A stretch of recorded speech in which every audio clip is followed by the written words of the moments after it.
malilito siya, kakabahan siya, at hindi niya alam ang gagawin niya dahil sa labis na pagka-miss sa iyo. Hello mga guys, kumusta kayo? Panibagong araw, panibagong video na naman tayo. And sa araw na ito ay isa na naman video ang aking ituturo sa inyo na simple gabay o simple pamamaraan na makakatulong sa atin. At bago ang lahat, gusto ko lang mag-disclaimer sa mga taong hindi naniniwala at hindi gusto ang mga kagaya nitong video. Please skip this video and maghanap kayo ng videos na gustong gusto nyo dahil ang video na ito ay para lamang ito sa mga taong naniniwala and gusto mag-try. Sa lahat po ng mga nagko-comment dito sa aking video dito sa loob ng aking channel, mag-ingat sa lahat ng mga nagre-reply sa inyo na dinadala kayo sa kanilang WhatsApp and Imo app upang makaiwas po tayo sa scam. Ngayon po ituturo ko sa inyo paano siya malilito. Yung tipong hindi alam ang gagawin niya na para bang nababalisa siya, kinakabahan siya, iniisip kanya para siya po ay hindi or para siya ay hindi matigil sa kakaisip sa iyo. Ito ay pwedeng gawin sa parehas ang kasarian, babae ito babae, and lalaki ito lalaki. And syempre naman sa ating babae at lalaki na mag-partner. And pwede itong gawin kahit kayo ay magkalayo at magkalapit sa isa't isa. So kung magtatanong kayo kung ano ang ating gagamitin dito, sarili nyo lamang po. Wala kayong ibang gagamitin kundi sarili lamang ninyo. So ayun po, wala po kayong dapat gamitin. And syempre, ihahanda mo lamang ang iyong sarili. Ihahanda mo, kailangan na buo ang inyong loob sa paggawa nito. And malaki ang inyong tiwala at paniniwala. And syempre, hindi kayo dapat na magdududa sa inyong dapat na gawin. So, ayun. Kapag ready ka na, naramdaman ninyo na wala kang pagdadoubt sa iyong gagawin, pwede mo na itong simulan.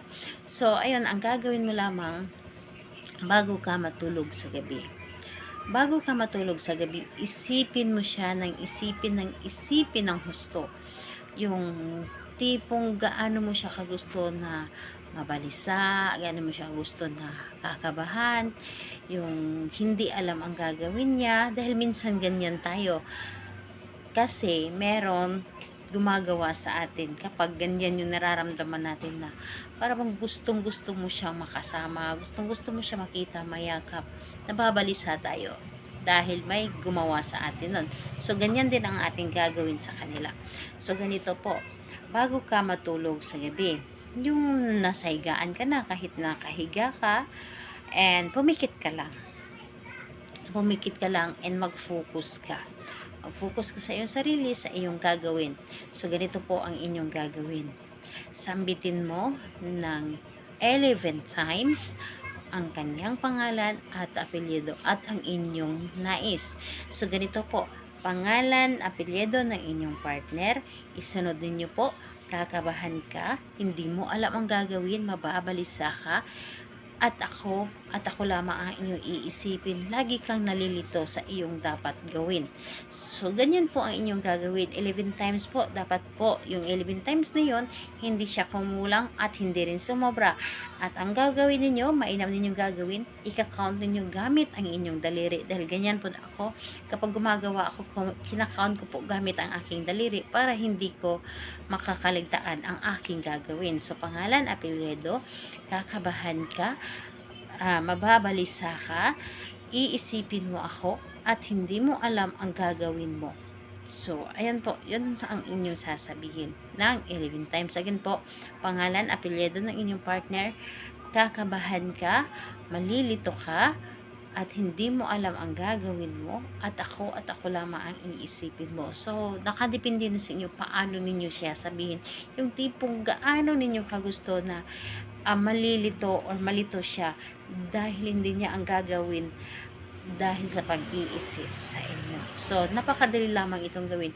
So, kahit anong araw at oras ito, pwede itong gawin. Pwede rin ito sa umaga gawin. Yung tipong gusto ninyo, yung parang hinihila kayo na gawin ito, pwede din po. So, sa gabi kasi is optional lang ito, pero kasi kapag ako gumagawa kasi ng ritual para sa aking partner is gabi ko ginagawa dahil nararamdaman ko sa aking sarili na kapag gumagawa ako sa gabi, mas doon ang epekto, mabilis siyang umepekto dahil tahimik ang paligid at mas mabilis tayong mapapakinggan ng universe. So, ayun po, kahit anong araw naman to, pwedeng gawin at oras, pwedeng pwede po. Salamat po sa inyo. Bye bye everyone. God bless us all.